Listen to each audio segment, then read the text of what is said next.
품사 세 번째 이야기도 오늘도 열심히 한번 해보도록 합시다.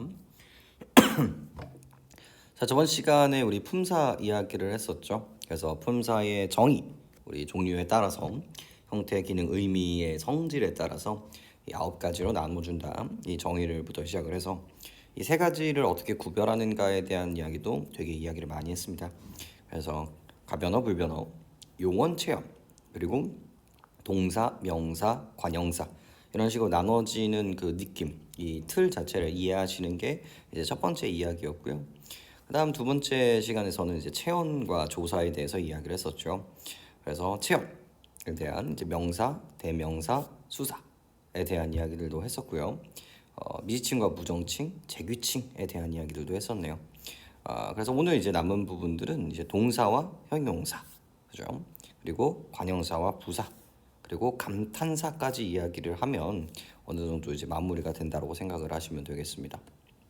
그래서 저번에 봤었던 이 뼈대들 기억하시나요? 그래서 단어, 그래서 여기 이 부분 관계형까지 이야기를 했으니까 이제 오늘은 정말 중요한 이 뒤쪽 품사의 뒤쪽 파트 이야기를 좀 한번 해보도록 합시다.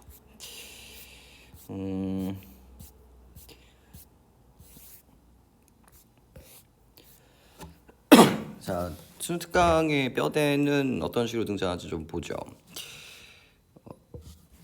순특강의 뼈대는 일단 용언부터 좀 이야기를 할 수 있을 것 같아요.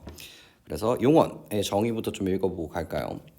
문장에서 주어의 동작이나 작용, 성질이나 상태 등을 나타내는 단어로 동사와 형용사가 있습니다. 주로 서술어가 쓰이고 일반적으로 부사어의 꾸밈을 받죠. 그래서 이 부분들이 전부 다 중요한 부분들이 됩니다. 그래서 동사와 형용사가 여기 안에 들어가 있고 주로 서술어로 쓰인다라는 거. 그래서 요거는 이제 단어의 레벨이라는 거 아시겠죠? 그리고 얘는 문장 성분, 문장에서의 어떤 역할인가에 대한 이야기도 저번 시간에 되게 강조를 해드렸습니다. 왜 여기가 사고 여기가 어인지를 반드시 납득하시고 이 문장을 읽어주셔야 돼요. 일반적으로 뭐의 꾸밈을 받는다? 관형어의 꾸밈을 받습니다. 이 체언 같은 경우는 어떤 특징을 가지고 있었죠? 체언은 관형어의 꾸밈을 받을 수 있다라는 거기 때문에 대칭이 만들어주죠. 관형어는 체언, 그죠? 부사어는 용언. 요것 때문에 체언과 용언이 나눠지는 것이기 때문에 여러분들이 잘 기억을 해두실 필요가 있습니다. 그래서 이제 동사와 형용사를 나누는 이야기들이 등장을 하는데 동사 같은 경우는 이제 사람이나 사물 따위의 동작이나 작용을 나타나는 단어. 그래서 동작, 그다음에 작용 정도로 좀 잡아주시면 되겠고요. 종류가 타동사와 자동사로 나눠지는구나 정도는 따주실 필요가 있습니다. 여기서 자동사와 타동사를 나누는 기준은요, 결국은 목적어의 유무라고 생각하시면 됩니다. 목적어의 유무. 수능에서도 등장했던 부분이라고 생각하시면 돼요. 그래서 나는 산다. 이거는 혼자, 이 산다라는 동작은 이 주어만 필요로 하죠. 하지만 나는 먹다. 이런 식으로 얘기하면 반드시 목적어가 필요하기 때문에 이렇게 목적어를 필요로 하는 이 동사들을 이제 타동사라고 이야기를 하고요. 자기 스스로 할 수 있는 이 부분들을 이제 자동사라고 이야기를 합니다. 요 두 가지 종류 정도는 이제 인지를 해주시면 쉽게 넘어갈 수 있는 부분들이고요. 그다음 형용사도 마찬가지겠네요. 성질이나 상태를 나타내는 단어들을 의미하고요. 그래서 성질이나 상태를 직접 나타내는 성상 형용사. 그래서 크다, 푸르다, 차갑다, 그리고 대신해서 가리키는 지시 형용사. 그러하다, 어떠하다, 아무러하다. 이렇게 두 가지가 있다라고 생각해 주시면 되겠고요. 형용사를 구분하는 문제는 크게 나오지는 않습니다. 하지만 다시 한번 강조드리지만 타동사, 자동사를 나누는 문제는 이미 역사적으로 두세 번 등장했기 때문에 이해를 좀 해주셨으면 좋을 것 같네요. 그래놓고 이제 등장하는 게 동사와 형용사는 활용하는 양상이 다르다. 즉 뭐에 대한 이야기냐면 동사와 형용사를 구분하는 방법에 대해서 이야기를 하고 있어요. 구분법이라고 생각을 해주시면 좋을 것 같은데 동사는 가능하지만 형용사는 가능하지 않는 것들의 지점들이 조금 있습니다. 그래서 그런 이야기들을 이제 풀어서 얘기하고 있어요. 그래서 첫 번째 문장 같은 경우는 어떻습니까? 동사에다가 뭐는 가능한데 현재를 나타내는 선어말 어미는 가능해요. 하지만 형용사 같은 경우는 그게 가능하지 않다라고 얘기를 하고 있죠. 예시를 통해서 좀 구체화를 하실 필요가 있는데, 자, 먹다에서 현재형 선어말 어미를 붙이면 먹는다는 이제 가능하다라는 걸 우리가 확인할 수 있습니다. 하지만 예쁘다에서 예쁜다는 된다 안 된다? 안 된다라는 걸 확인할 수 있죠. 왜 그런가요? 라고 이야기하면 기본적으로 형용사 자체에 현재의 느낌이 있습니다. 상태는 말 그대로 현재의 뉘앙스를 가지고 있는 이미지이기 때문에, 그렇기 때문에 이 현재를 나타내는 그런 이미지는 잘 표현하지 않는다고 생각하시면 됩니다. 그래서 가능하다, 가능하지 않는다로 이 첫 번째 이야기들을 할 수가 있겠고요.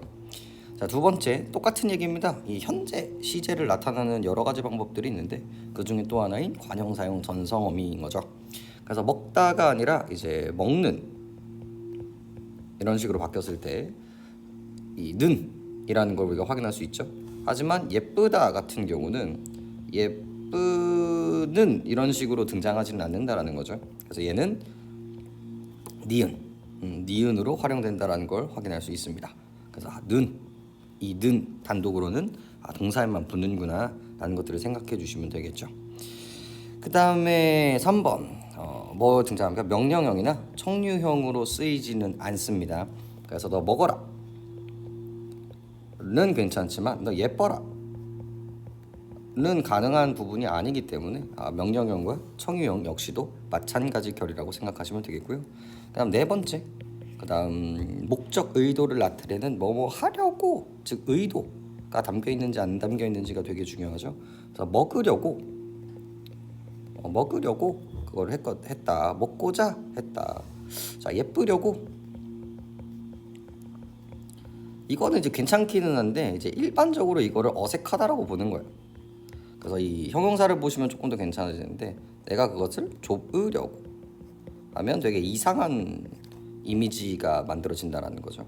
그래서 형용사는 일반적으로 붙일 수가 없구나라고 생각해 주시면 좋을 것 같습니다. 이게 이제 이쪽에서 나오는 용언 파트의 전부인데 절대로 이 동사, 형용사와 용언 파트를 이 이미지로 가지고 있으면 안 되겠죠. 그래서 조금 더 구체적인 이야기들을 우리 개념서를 통해서 조금 더 얘기를 한번 해보도록 합시다. 여기 있네요. 그래서 아까 전에 했었던 이야기들이 이제 그대로 등장을 합니다. 여기 있는 동사와 형용사를 이제 구분하는 지점들이 등장을 하고요. 다시 한번 강조드리지만 자동사와 타동사는 반드시 구분을 해주시기 바랍니다. 그래서 목적어를 필요로 한다, 이 이미지 다시 한번 이제 강조드리고요. 그 다음에 내신 같은 경우는 이 부분이 되게 중요하게 강조되고요. 더 나아가서 수능에서도 얘가 동사인지 형용사인지를 물어보는 문제가 한 문제 정도는 등장을 합니다. 결국은 이제 품사를 구별할 수 있는가 없는가에 대한 이야기일 텐데, 아까 전에 얘기했었던 선어말 어미, 그리고 명사형 명령형으로 바꾼다, 그 다음에 관형사형 전성 어미, 그리고 뭐 하려고, 이런 것들이 이제 앞에 수능 특강에서 있었던 부분들이고요. 그 다음에 나오는 것들도 5번, 6번, 7번들도 이제 알아두시면 좋은데, 일반적으로 뭐만 좀 알아주시면 좋냐면요, 이 현재 시제 선어말 어미, 이게 조금 확실하고요. 그리고 청유형이나 명령형, 요 두 가지, 어지간하면 이 두 가지에서 이제 끝날 수 있기 때문에 이 두 가지 정도는 우리 암기를 해둡시다 정도로 생각해 주시면 되겠고요. 그리고 그 다음 것들은 어지간하면은 이제 보기라든지 이 사례 예시들을 통해서 이것들을 충분히 고민할 수 있게 만들어 주실 테니까 그건 크게 걱정 안 하셔도 됩니다. 그래서 이런 것들이 실질적으로 어떻게 드러나는지를 좀 보시면 이제 실제로 이런 게 조금 까다롭거든요. 이 동사나 형용사를 모두 쓰이는 용어들이 조금 있습니다. 좀 보시면 크다 같은 경우는 어떨까요? 크다. 그래서 상태, 야 너 참 키가 크다 라고 이야기하면 형용사로 쓰입니다. 하지만 야 너 진짜 많이 큰다, 너 진짜 여름방학 동안 많이 큰다, 이런 식으로 이야기를 했을 때는 충분히 뭐로도 쓸 수 있다? 동사로도 쓸 수 있다라는 거죠. 그래서 잘하다의 이미지가 되게 중요하다라는 거. 밝다도 마찬가지입니다. 햇살이 밝다는 이제 상태를 나타내는데, 날이 밝는다, 즉 해가 이렇게 해서 해가 점점 뜨고 있는 이 동작의 이미지가 있다면 이때는 동사로서 이제 역할을 한다라는 거죠. 그래서 1, 2학년 때는 이런 것들을 좀 직접적으로 물어보는 한편 수능에서는 되게 숨겨서 이제 뉘앙스적으로 이제 물어보기 때문에 인지를 해두셔야 되는 부분이라고 생각해 주시면 되겠습니다. 그래서 동사와 용언 파트에서는 동사와 형용사를 구분하는 문제가 기본적으로 등장하는구나 정도로 캐치를 해주시면 되겠죠. 하지만 여러분들은 이 이미지도 같이 갖고 가셔야 됩니다. 정말 많이 나오는 문제들 중에 하나인데, 자, 용언에서 조금 더 고민해야 될 게 바로 뭐다? 이 본용언과 보조용언에 대한 이야기가 등장을 합니다. 그래서 본용언 이렇게 하나만 있을 때는 크게 상관이 없거든요. 나는 밥을 먹다. 이런 문장이 있을 때 얘가 본용언, 본질적인 용언이구나라고 인지하는 건 크게 어렵지 않습니다. 하지만 이제 문장이 크게 두 가지로 또 파생이 될 수 있는데, 자, 나는 밥을 먹어버리다.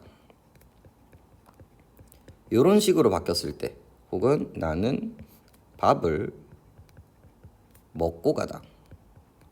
이런 식으로 바뀌었을 때 우리는 서술어 자리가 한 개, 두 개, 한 개, 두 개 이런 뉘앙스가 이제 만들어진다는 거죠. 하지만 이때 두 가지의 모습이 조금 다른데, 얘 같은 경우는 이제 본용언이라고 얘기를 하고요. 얘는 이제 보조용언이라고 얘기를 합니다. 왜냐면 나는 밥을 먹어 버리다가, 이 버리다가 정말 그 쓰레기통에 버리다라는 이미지가 아니라 해버리다, 그냥 하다의 뉘앙스가 있거든요. 그래서 얘는 없더라도 이 먹다라는 이미지만으로도 충분히 만들어지는 의미이기 때문에 얘는 보조용언이라고 이야기를 합니다. 하지만 나는 밥을 먹고 가다 같은 경우는 얘가 없어지는 경우 이제 going의 느낌이 없어지기 때문에 얘도 본용언이고 얘도 본용언이라는 걸 확인할 수 있죠.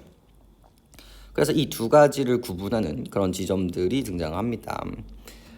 그래서 뭐 좀 키워드를 보시면 보조용언 앞에 쓰이는 용언이고요. 실질적인 의미를 나타내며 단독으로 서술어가 될 수 있습니다. 용언이 두 개 이상 연속되었을 때 앞에 나오는 것들은 무조건 본용언이죠. 즉 여기나 여기는 무조건 본용언일 수밖에 없습니다. 자, 보조용언 홀로 쓰이지 못하고 반드시 본용언 뒤에 붙어서 의미를 더해줍니다. 보조용언은 자립성이 없으므로 단독으로 쓰이면 문법에서 어긋나서 서술어가 될 수 없거나 본래의 의미를 상실하게 되죠. 이런 이미지 생각을 해주시면 좋을 것 같네요. 그래서 이 두 가지는 이제 뒤쪽에서는 뭐와도 이제 파생이 되냐면 이어진 문장과도 연결이 됩니다. 얘 같은 경우는 서술어가 몇 개예요? 라고 이야기하면 서술어가 한 개예요. 먹어버리다가 전체적으로 서술어가 한 개가 되는 겁니다. 하지만 얘는 나는 밥을 먹다와 나는 가다가 합쳐진 문장이기 때문에 얘는 서술어가 몇 개다? 라고 했을 때 두 개라고 볼 수가 있죠. 그래서 얘 같은 경우는 혼문장이라고 얘기를 하게 되는 거고요.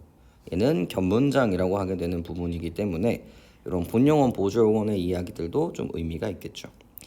그 다음에 물리적으로 이제 구분하는 방법도 제시가 좀 되어 있습니다. 용언 두 개가 연달아 나오는 경우 이제 뭘 해본다? 본용언, 보조용인 경우도 있고 본용언, 보조용인 경우도 있다는, 뭐야 이거 왜 이래, 여기가 좀 지워져야겠죠. 본용언 인 경우도 있습니다. 이때 본용언 어간에 뭘 붙여보면 서를 붙여보면 구별하기가 쉽습니다. 그래서 떡을 먹어서 버렸다, 먹어서 버렸다 라는 이 뉘앙스는 되게 이상하다라고 볼 수 있죠.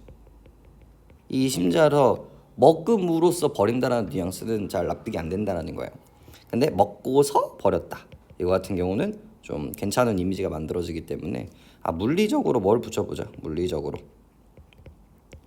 서를 붙여봄으로써 어색하면 보조용언, 괜찮으면 본용언이구나 라는 것들을 조금 인지를 해주시면 좋을 것 같습니다.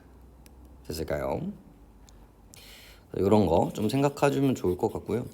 그 다음에 이제 조금 여담이지만 여기에 이제 뭐까지도 가끔 등장을 하냐면 이 띄어쓰기, 한글 맞춤법에 대한 이야기도 좀 등장할 수 있습니다. 그래서 원칙은 원래 본용언과 본용언은 띄어써야 됩니다. 이게 무조건이에요. 무조건 띄어써야 돼요. 하지만 본용언과 보조용언 같은 경우는 띄어쓰는 것을 원칙으로 합니다.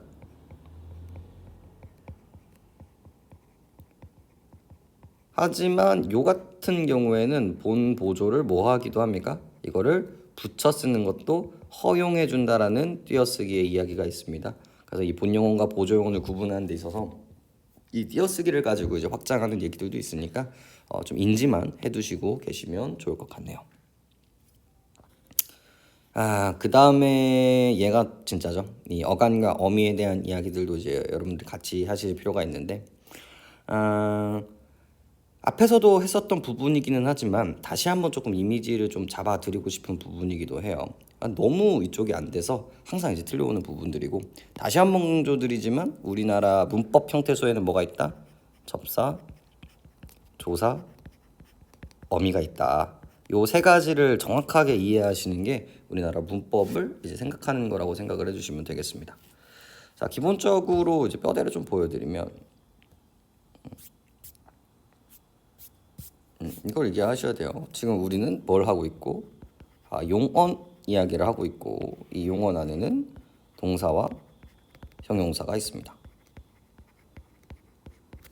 그래서 여기서 이제 첫 번째 이 구분하는 거, 동사와 형용사를 구분법에 대한 이야기들을 조금 했고요.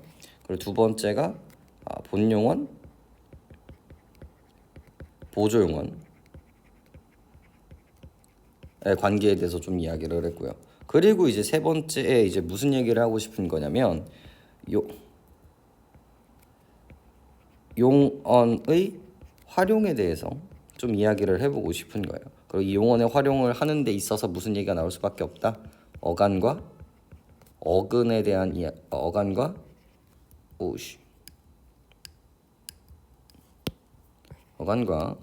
이 어미에 대한 이야기가 나올 수밖에 없다. 이것들을 이해해 주시면 되겠습니다.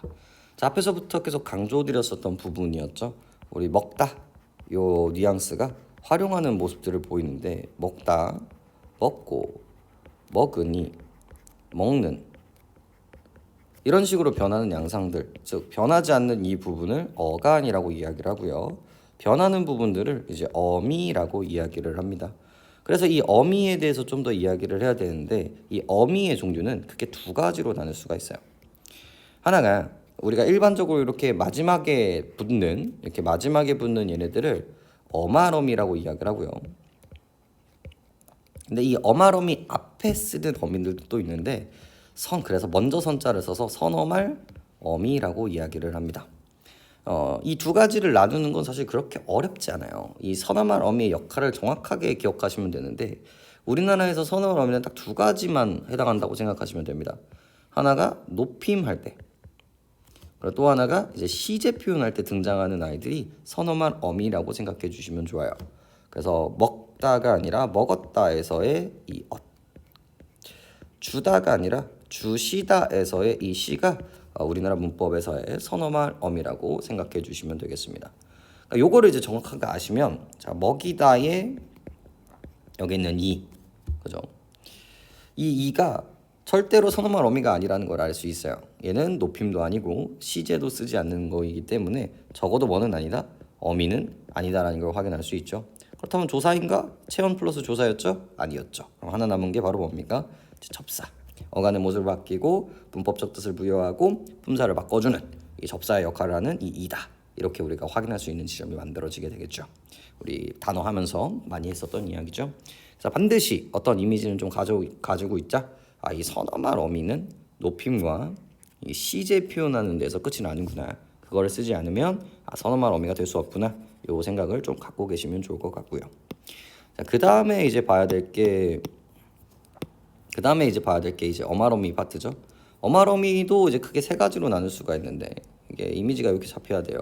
하나가 이제 종결어미, 문장을 종결해주는 종결어미. 그리고 문장을 연결해주는 이제 연결어미. 여러분들을 괴롭히는 이제 문장 성분을 이제 확정 지어주는 전성 어미로 이루어진다라고 생각을 하시면 됩니다. 그래서 예시 자체는 그렇게 어렵지 않아요. 나는 밥을 먹다라고 이야기를 했으니까 얘는 문장을 끊어주는 거고요. 연결어미는 나는 밥을 먹고라고 하면서 이제 쉼표가 들어가죠. 그래서 그 다음 문장을 이어주는 역할을 하고요. 전성어미 같은 경우는 뭐가 됩니까? 먹는 이렇게 되죠. 이러니저러니 해도 얘도 이제 서술어 자리에 쓰여 있고요. 얘도 이제 서술어 자리에 쓰이고 있단 말이에요. 하지만 얘 같은 경우는 뭐가 되기 때문에 먹는 밥 이렇게 체언을 꾸며주는 관형어 자리에 쓰일 수 있게 하는 이런 부분들이죠. 자, 이런 문장 성분을 바꿔준다라는 점에서 성분을 바꿔준다. 그래서 전성어미라고 이야기를 하게 됩니다. 그래서 이렇게 어미는 세 가지의 모습의 양상들을 보여준다라고 생각을 하시면 돼요. 그래서 이 세 가지를 구분짓는 요 이미지, 요 어미를 가지고 있는 요 이미지를 생각해 주시는 게 너무 중요합니다. 이건 이제 뒤에 쪽에서 나오는 문장론에서도 얘는 연결어미 같은 경우는 뭘 만들어 주는 거예요? 이제 이어진 문장을 만드는데 엄청나게 중요하게 연결이 되고요. 이 전성어미 같은 경우는 이제 아는 문장, 안긴 문장을 얘기하는데 되게 중요한 역할을 하게 됩니다. 그리고 이 종결어미 같은 경우도 이제 문장의 표현, 이 문장 표현, 얘가 의문형인지, 얘가 청유형인지 이게 이제 종결어미의 종류에 따라서 문장 표현이 달라지기 때문에 뒤쪽에서 이 어말 어미의 종류가 되게 중요하게 다뤄집니다. 그래서 이번 기회에 이 뼈대들을 조금 정확하게 인지를 해주시길 바래요. 됐죠? 어렵지 않습니다. 여기까지가 이제 이 파트에서 보여주고 있는 이 선어말 어미, 그리고 종결어미, 그다음에 연결어미, 그다음에 전성어미의 이미지라고 생각을 해주시면 좋을 것 같아요. 그리고 이제 넘어가기 앞서서 한 가지만 좀 더 얘기를 할 텐데, 이 위쪽에 본용어과 보조용어가 이제 연결되는 부분들인데요. 바로 이 연결어미가 두 가지로 조금 파생이 됩니다. 하나가 말 그대로 이제 문장을 이어주는 부분이 있고요. 그다음에 성분을 이어주는 연결어미들도 있어요. 이게 무슨 말이냐면 나는 밥을 먹고 너는 빵을 먹다. 이렇게 하면 말 그대로 이 문장과 이 문장을 이어주고 있기 때문에 우리가 생각하는 일반적인 연결어미라고 생각을 하시면 됩니다. 그런데 이 성분에서 등장하는 이 부분은 성분과 성분, 즉 본용언과 보조용언을 이어주는 파트라고 생각을 해주시면 돼요. 얘는 이제 본용언과 본용언을 이제 이어주는 영역이라고 생각하시면 되겠고요. 자, 대표적으로 아까 전에 했었죠. 나는 밥을 먹어 버리다. 에서 등장하는 바로 이 부분이, 이건 먹다와 버리다가 아니었죠. 바로 이 부분이 이제 보조용언이라고 이야기를 하는데 여기서의 이 고와는 좀 느낌이 다르죠. 그래서 얘 이름을 이제 붙여주는데 이제 보조적 연결어미라고 이야기를 합니다. 이 보조적 연결어미는 여기서 끝나는 것들이 아니라 뒤쪽에서 나오는 부정 표현도 마찬가지고요. 나는 그것을 하다가 아니라 하지 않다. 에서의 이 부분도 이제 보조적 연결어미로 나오고요. 그다음 피동사동도 마찬가지입니다. 나는 그것을 친구에게 먹게 하다. 이 부분에서의 이 개 역시도 이제 보조적 연결어미로 이제 들어가게 됩니다. 그래서 뒤쪽에서도 계속 등장하는 부분들이기 때문에 이 차이점에 대해서는 조금 생각을 해보실 필요가 있겠죠. 그렇게 하면 우리가 이제 본용어, 보조용어, 그리고 이제 어간과 어미에 대한 기본적인 틀은 이야기를 하게 된 셈입니다. 그렇죠. 그리고 이제 오늘 이 세 번째 강의에 되게 중요한 가장 핵심이 되는 이제 파트가 될 건데 바로 어떤 부분이 등장합니까? 이제 본격적으로 용언의 활용에 대해서 이야기를 하게 됩니다. 그래서 이쪽 파트에서 등장을 했었던 용언의 활용이 조금 더 이제 구체적으로 만들어지게 되는 부분들인데 이 용언의 활용이 이제 크게 또 두 가지로 이제 나눠지게 되는 거거든요.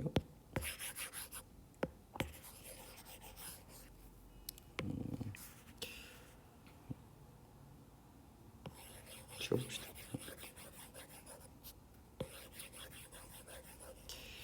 이제 여기서 본격적으로 등장을 하는 게 딱 예를 했을 때 나올 수 있는 문제 양상이 뭐냐? 그래서 규칙 활용과 불규칙 활용에 대한 이야기가 이제 까다롭게 등장을 하게 됩니다. 이미 이제 알고 있어야 되는 거고요. 이 양상들을 이제 적용하는 뉘앙스가 되게 중요한데 안타깝게도 여기서 나오는 이 부분이 수능에서 여러분들한테 요구하는 사고 능력, 즉 육추와 추론 능력을 정말 많이 볼 수 있는 파트이기 때문에 거의 매년 거의 학년으로 빠지지 않고 등장한다고 생각하시면 됩니다. 이번 연도도 마찬가지일 거예요. 이걸 직접적으로 언급하지는 않아도 이 용어의 활용 파트를 어떤 식으로든 이제 물어보는 부분이 이제 생기게 될 겁니다. 그리고 여기는 이제 암기 혹은 이제 이미지가 정확하게 정해지지 않으면 항상 실수가 일어날 수 있는 파트이기 때문에 정확하게 외워주시기를 바래요. 자, 이게 무슨 얘기냐? 용언의 활용이라는 건 아까 전에 얘기했었던 이 부분인 거죠. 먹다, 먹고, 먹으니 이렇게 했을 때 이 어간의 모습도 바뀌지 않고, 자, 어미의 모습이 바뀌기는 하지만 요 다나 요 고, 요 은이의 어미의 형태가 바뀌면서 붙지는 않는다라는 거죠. 그래서 어간의 모습도 그대로고 이 뒤쪽에 있는 어미의 모습도 그대로이기 때문에 이런 규칙적 활용을 하는, 변하지 않는 모습을 보이는 걸 일반적으로 규칙 활용이라고 이야기를 합니다. 그렇다면 불규칙 활용은 이런 불규칙 활용이 아니라는 걸 알 수가 있겠죠. 대표적인 예시를 좀 살펴보면 우리 듣다 같은 것들이에요. 듣다, 듣고, 듣니. 자, 근데 듣 플러스 어 같은 경우는 얘가 어떻게 바뀝니까? 들어로 바뀌죠. 그래서 어간이었던 디귿이 이 리을로 바뀌고 있는 모습을 보입니다. 이렇게 어간이 바뀌는 양상들을 대표적인 불규칙 활용이라고 이야기를 한다라는 거죠. 근데 여기서 이제 여러분들이 좀 조심하셔야 될 거는, 자, 이런 단어들도 있어요.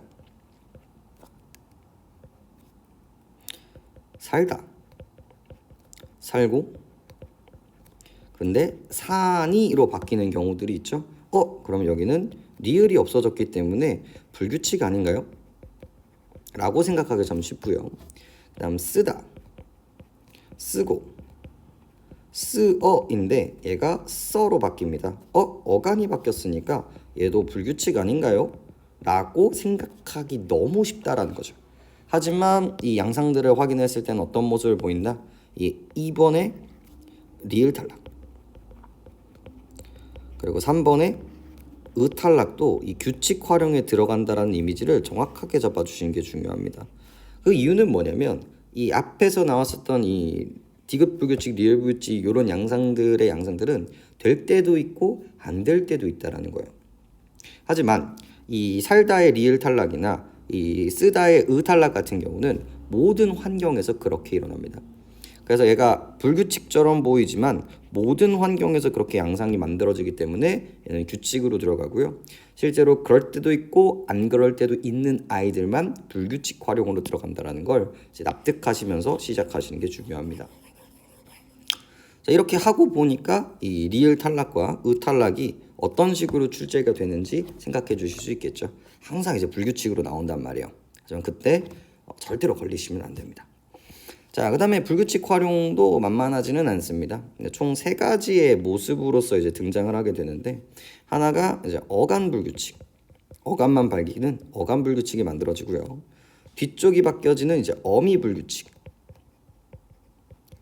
그리고 이제 마지막 부분이 이제 바뀐 어간과 어미가 다 바뀌는 어간 플러스 어미 불규칙이 전부 다 있습니다. 어간 불규칙, 어미 불규칙, 어간 어미 불규칙입니다.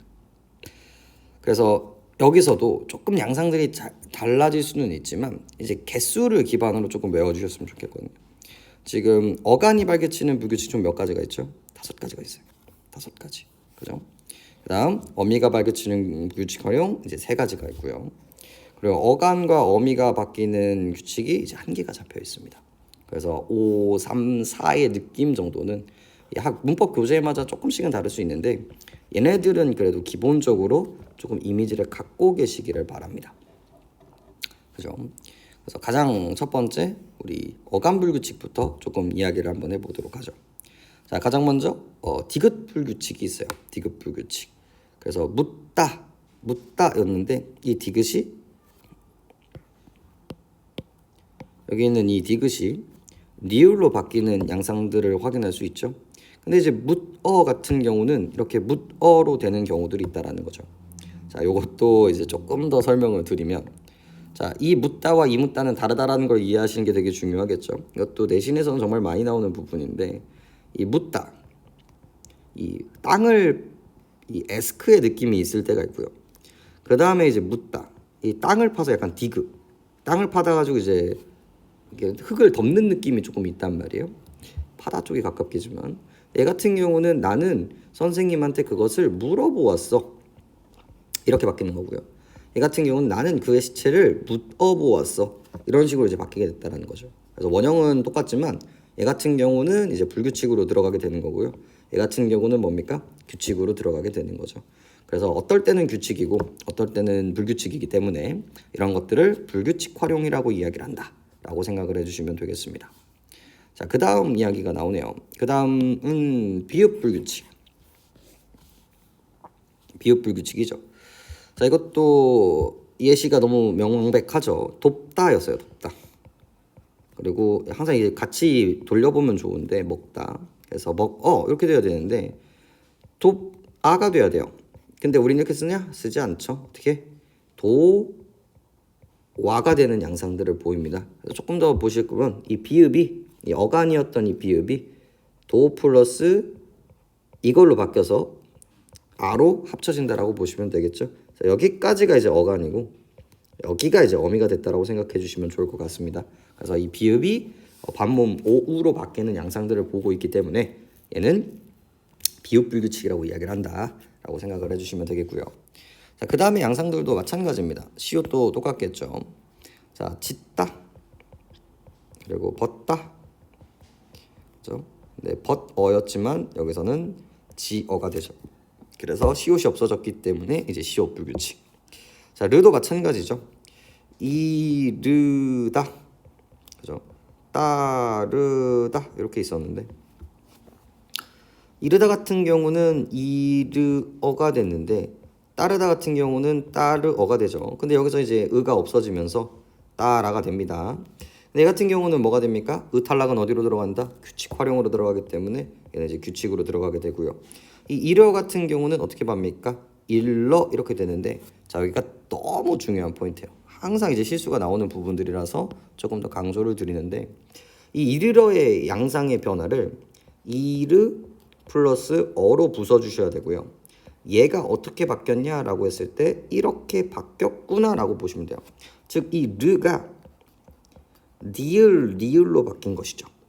그래서 이 어는 그대로 유지되고 있다라는 것을 확인할 수 있습니다. 이게 무슨 얘기냐면 여러분들의 일러 이렇게 해버리기 때문에 이거 어미가 바뀐 거 아닌가요? 라는 식의 이미지가 만들어질 수 있다는 거죠. 하지만 그것이 아니라 어떤 이미지가 좀 세다. 르가 리을로 바뀌어서 어간에서 소화하고 있다라고 생각해 주시면 되고요.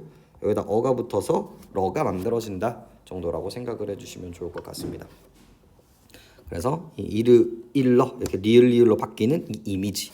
그러니까 이런 이미지는 암기가 없이는 여러분들이 실수를 할 수밖에 없는 파트이기 때문에 헷갈릴 수밖에 없는 파트이기 때문에 조금 암기를 해주시면 좋을 것 같고요. 자, 우불규칙도 마찬가지겠죠. 이 푸다에만 해당하는 부분들인데 푸어가 뭐로 바뀝니까? 퍼로 바뀌는 양상들이죠. 그래서 우가 없어지는 양상들이라고 생각을 해주시면 되겠습니다. 그래서 조금 더 이제 디테일을 말씀드리면 같은 불규칙이라도 이제 의문의 변동 부분은 조금 다를 수 있다라는 거죠. 디귿이 이제 리을로 바뀌었기 때문에 얘는 이제 교체로 들어가고요. 그죠? 얘도 비읍이 오우로 바뀌었기 때문에 얘 역시도 교체로 들어갑니다. 하지만 얘는 시옷이 없어지는 부분이기 때문에 탈락이라고 이야기를 하고요. 자, 르가 리을로 바뀌었기 때문에 얘도 교체라고 이야기를 합니다. 얘도 우가 없어지기 때문에 얘가 탈락으로 들어가는 부분들이 되겠죠. 그래서 이렇게 5가지의 양상을 좀 생각을 해주시는 게 중요할 것 같습니다. 자, 그 다음에 보시면 이제 어미 불규칙이 등장을 하죠. 그래서 얘도 꼼꼼하게 외워주셔야 되는 부분들인데, 자, 첫 번째 이제 여불규칙이네요. 여불규칙. 자, 이것도 전반적인 전제 조건이 좀 있는데 하 뒤에 오는 어미가 어가 여로 바뀐다. 즉 전제 조건이 이제 하일 때만 등장한다라고 생각하시면 되겠죠. 그래서 공부하다가 있고 원래 뭐 먹다와 이제 비교할 수 있습니다. 근데 여기에 어가 오면은 먹어가 돼야 되는데 이제 공부하아가 와야 되는데 얘가 붙어지면 공부하여로 바뀌고 있는 양상들을 확인할 수 있거든요. 그래서 이 아가 여로 바뀌기 때문에 이제 얘를 여불규칙이라고 얘기를 하게 됩니다. 자, 그다음 중요한 거 러불규칙이 등장을 하네요. 얘도 똑같은데 누르러 같은 경우 누르다가 이제 원형이고 원래는 누르 플러스 어가 돼야 되는데 얘 결과값을 보면 누르러가 돼 버린단 말이에요. 아이고. 얘 결과값을 보면 누르러가 된단 말이에요. 그래서 여기 있는 어가 이렇게 러로 바뀌는 양상들을 보이기 때문에 러 불규칙이라고 이야기를 합니다. 근데 이때 내신에서는 정말 많이 나오는 패턴이 하나가 있는데 여기 좀 눈에 보이시나요? 이 이르러 이 부분이 앞에서 봤었던 여기 있는 이 이르러와의 차이점을 여러분들이 이해하시는 게 되게 중요합니다. 이게 무슨 얘기냐? 이 두 가지의 뜻이 또 다릅니다. 두 가지의 뜻이 달라서 이제 이루어지는 문제인데 하나의 이르러는 도착하다의 느낌이고요. 또 하나의 이르러 같은 경우는 이르다로 보죠. 하나의 이제 이르다 같은 경우는 이제 도착하다의 의미라면 하나의 이르다 같은 경우는 고자질하다, 이르다, 고자질, 혹은 너무 시간이 이르다 라는 이제 뉘앙스로 해석하기 때문에 이런 형상들이 일어나는 겁니다. 나는 그 장소에 이르러, 그래서 장소에 도착하다의 뉘앙스가 되면 이르 플러스 어의 양상이 얘가 러로 바뀌기 때문에 얘는 어미 불규칙으로 들어가는 거예요. 그죠? 하지만 이 이르다, 이르 플러스 어가 됐을 때 시간이 너무 일러의 이미지이기 때문에 얘가 리을로 바뀌는 거죠. 그래서 이제 일러의 모습이 됩니다. 그래서 얘는 어간 불규칙이라고 이야기를 하게 되는 거죠. 둘 다 이제 불규칙 활용이기는 하지만 그 해석에 따라서 이 양상의 모습이 달라지기 때문에 2학년 정도의 내신 문제에서는 항상 등장하는 부분들이고요. 이 예시를 정확하게 쓰지는 않겠지만 이런 양상들을 보이니까 그럼 이제 보기에서 등장하는 얘네들은 어떨까라는 문제는 충분히 추론 문제로서 등장할 수 있는 양상들이라는 거 항상 생각해 주시면 좋을 것 같습니다. 그다음 너라 불규칙도 그렇게 어렵지는 않습니다. 이때도 퍼 불규칙과 같이 이때만 이제 등장하는 부분들인데 이 오 뒤에서만 등장한다고 생각하시면 됩니다. 그래서 원래는 이제 오다, 가다 해가지고 가라 이런 식으로 이제 등장을 해야 되는데 오라, 그죠? 먹어라 이렇게 등장을 해야 되는데 얘가 이제 어떻게 바뀝니까? 오너라로 바뀌는 양상들이 이제 만들어진다라는 거죠. 그래서 이때만 이제 너라 불규칙이라고 생각하시면 좋을 것 같습니다. 그래서 아까 르 불규칙과 러 불규칙에 대한 차이점 설명해 드렸었고요. 자, 하나 남았어요. 드디어 마지막 하나가 남았습니다. 세 번째, 어간, 어미 전부 다 바뀌는 양상들이고요. 그렇게 어렵지 않습니다. 얘의 전제 조건은 어간 받침 히읗 뒤에 어미 어가 올 때 나오는 부분들이고요. 대부분 이런 색채어인 경우들이 되게 많습니다. 제일 대표적인 예시가 파라타예요. 자, 이것도 먹다랑 비교를 했을 때 얘는 먹어 이렇게 되는 반면에 파라타 같은 경우는 파랏 플러스 어가 만들어짐에도 불구하고 얘의 모습은 파레로 바뀌어버립니다. 그래서 전부 다 어간과 어미 모두 바뀌는 양상들을 확인할 수 있다는 거죠. 그래서 앞에 히읗이 있고 뒤에 어가 왔을 때 일어나는 어간 어미 불규칙의 양상들을 이해하시면 이제 마무리가 되는 겁니다. 그래서 이 이미지에서 여러분들이 어간 불규칙 5개, 어미 불규칙 3개, 그리고 어간 어미 불규칙 하나들을 이렇게 쓸 줄 아셔야 되는 거고요. 그리고 제발 예시 하나씩을 정확하게 알고 있어야 아까부터 나왔던 뭐 이르러라든지, 그죠? 그리고 이제 리을 탈락과 의 탈락에 대한 차이점이라든지 이런 것들을 여러분들이 확인할 수 있는 지점들입니다. 그래서 외우는 것도 좀 빡세고 실제로 이제 등장했을 때도 되게 난이도 높게 등장하는 부분이고요. 그리고 읽고 있으면 뭐겠습니까? 전부 다 여기가 시간을 잡아먹는 부분이에요. 타임이 째깍째깍 가고 있는 부분들이기 때문에 이미 알고 계시는 게 중요할 거고요.